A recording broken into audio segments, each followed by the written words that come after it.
The world was always ending somewhere. That had been true his whole life. War, famine, elections, markets, fires, floods, men in suits, explaining why ordinary people needed to be patient while extraordinary stupidity played out above them. He cared. Of course he cared. He was a pacifist, not a houseplant. But carrying at full volume all day was a good way to become useless. He looked back at his phone. A horse ride for wild horses. A dog named... He paused.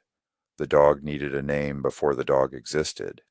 That seemed reasonable. Something about healing, improvement, becoming better. He had been reading through Choctaw words online recently, half from curiosity and half because language fascinated him. When it carried more than one kind of meaning, he would have to be careful. Names mattered.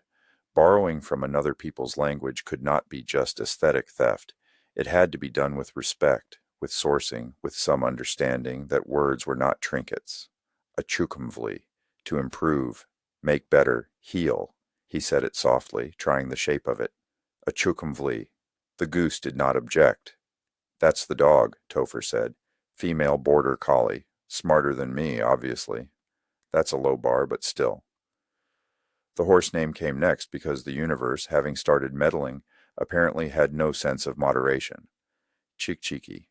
Speckled. A dapple gray. A rescued dapple gray Percheron mare, if fate had any sense of theater and access to a livestock directory. He saw her before he found her, broad, calm, dapple gray like weathered silver, feather light in the mind despite the power in her body. A horse that looked like she could pull a wagon through history and still be patient with a fool. A horse who had already done work, known hands, known disappointment perhaps, and was waiting for someone to ask instead of take. Chick-Cheeky, he said.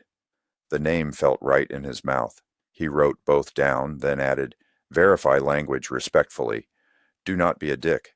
This seemed important enough to capitalize, but he left it as it was. Another gust came off the river, sharper now, sliding under his jacket. He pinched the joint out carefully against a flat stone, checked that it was fully dead, and tucked the remains into a small metal tin where he kept old roaches and cigarette butts until he could dispose of them properly, leave no trace. Even bad ideas deserved good manners. He stood, and his knees objected. Noted, he told them. There will be training. His knees did not believe him. He brushed grit and snow from the seat of his jeans, picked up the radio, and took one last look at the river. The ice kept moving, broken, dirty, unstoppable.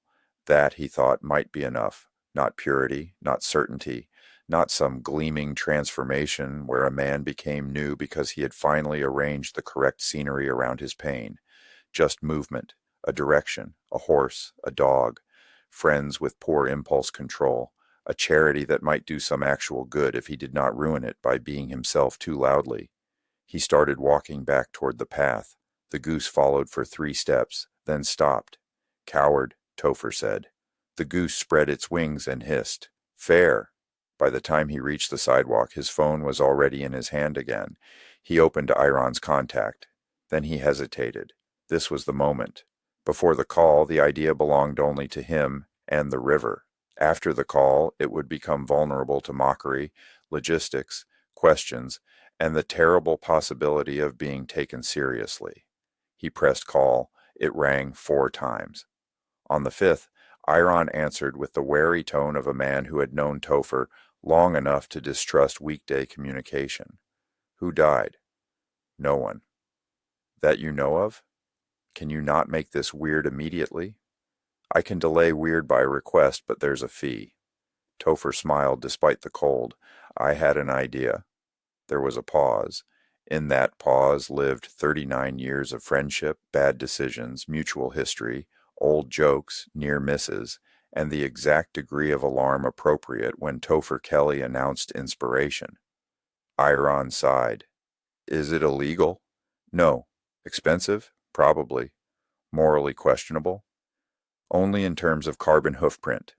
Another pause. What, Iron said, is a carbon hoofprint? I want to ride a horse across Canada for charity. Silence. A car hissed past on wet pavement. The river moved behind him.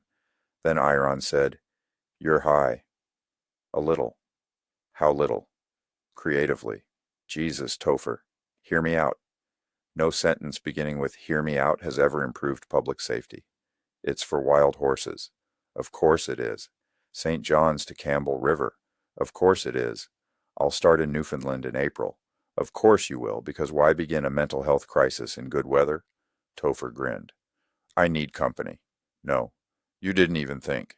I thought in advance, years ago, for this exact moment.